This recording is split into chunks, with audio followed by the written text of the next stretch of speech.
Maybe the worst thing that ever happened to photography is that now everyone can do it. Not because access is bad, access is a gift, but because abundance changes how we value photography. There was a time when making a photograph required intention. Film cost money. Development took time. Sharing meant printing. You felt the weight of each frame.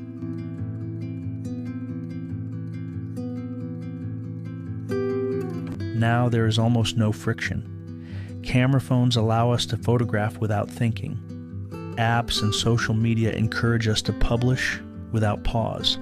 Sometimes we scroll past our own work as quickly as we scroll past someone else's without even realizing it.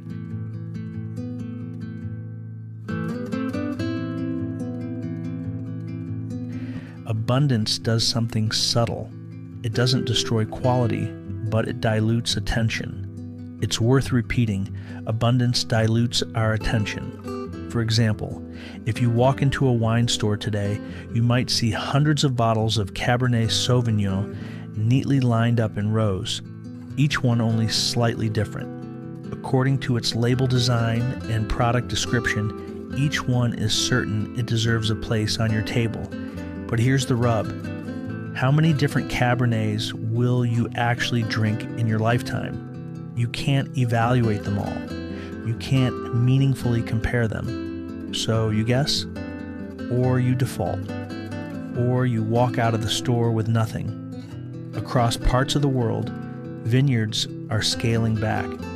Some are closing, not because wine has lost its beauty, because there is more of it than people know how to process. I sometimes wonder if photography is feeling a similar kind of pressure. We have never produced more images, not in the history of the medium. Billions a day, every event documented, every meal captured, every moment, from the frivolous to the extraordinary, archived. And when everything is recorded, what feels essential? What does this mean for photography and the people who practice it as their art? People like us. I see it like this. Democratization gave everybody a voice. And that's a good thing, but too much of a good thing can become harmful when it reaches excess. Like my wine example, photographic overproduction has given us an abundance of noise. Those two truths live side by side. I read your comments from my last video. Many of you say you create only for yourself, that you're not chasing approval from others, that the act of making the image is enough. There's dignity in that. There's protection in that. Those comments got me thinking this week when I was out photographing in the fog, and if we're being honest, I'm not convinced we create only for ourselves. In reality, we are not solitary creatures. We are relational ones. The urge to make something and then hide it completely runs against something deeply human. I think we create because we want to be seen. Not by everyone, maybe, but by someone. I also think it's time we did something about it. Somewhere along the way, we began confusing audience with community. An audience is scale. Community is a more personal exchange. An audience consumes. Community responds and communicates. Uploading an image into a stream of millions is not the same thing as handing it to a person who can look at it and say, "Tell me why you made this." When shelves become crowded, differentiation becomes harder. The consumer doesn't suddenly become more refined. Often, they become fatigued. They skim. They hesitate. They disengage through frustration. Viewing photography online can feel like standing in that wine aisle, trying to decide which bottle matters. It's been called doom scrolling for good reason. So what if our answer isn't more production, and it isn't withdrawal into isolation?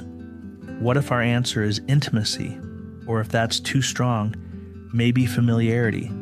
Instead of posting your next photograph, print it.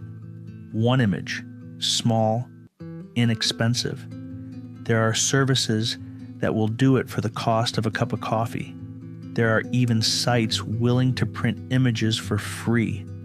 I've included a link for such company in the description. Then give your photograph to one real person. It can be a friend, a family member, maybe even a total stranger. Sit down with them, over wine if you like, over coffee, over anything, and ask them what they see. Before you explain the photograph, let them speak first. Don't defend it. Don't correct them. Just listen. That's powerful and simple to execute. Then if they tell you what your image reminds them of, don't argue. That's just the photograph doing its work. And remember before you begin that how you receive feedback is important. Not every comment is a verdict.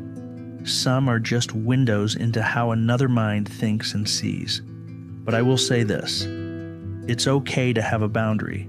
If someone can't respond with care, choose someone else next time. Community requires trust. That conversation about your photography will tell you more about your work than a million silent impressions.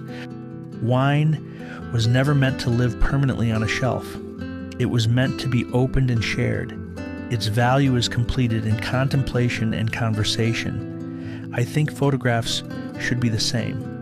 When photography feels crowded, if it feels difficult to differentiate, maybe the solution isn't louder promotion or sharper branding. Maybe it's narrowing our circle. One image, two people, one exchange, a gift of art for a gift of attention. In a world of overabundance, restraint might be the most radical choice we have. It might be the greatest gift to ease people's overworked brains. So print one photograph and give it to another human. Begin there.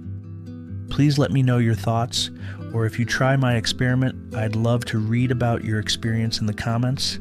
I read and respond to everyone. I'm Ken Evans, a photographer from the Mid-Atlantic. I'm off to northern Maine for a photography trip, so I'm not sure if there will be a video next week, but I will post an update to my community area on the channel. Thank you for watching. See you soon.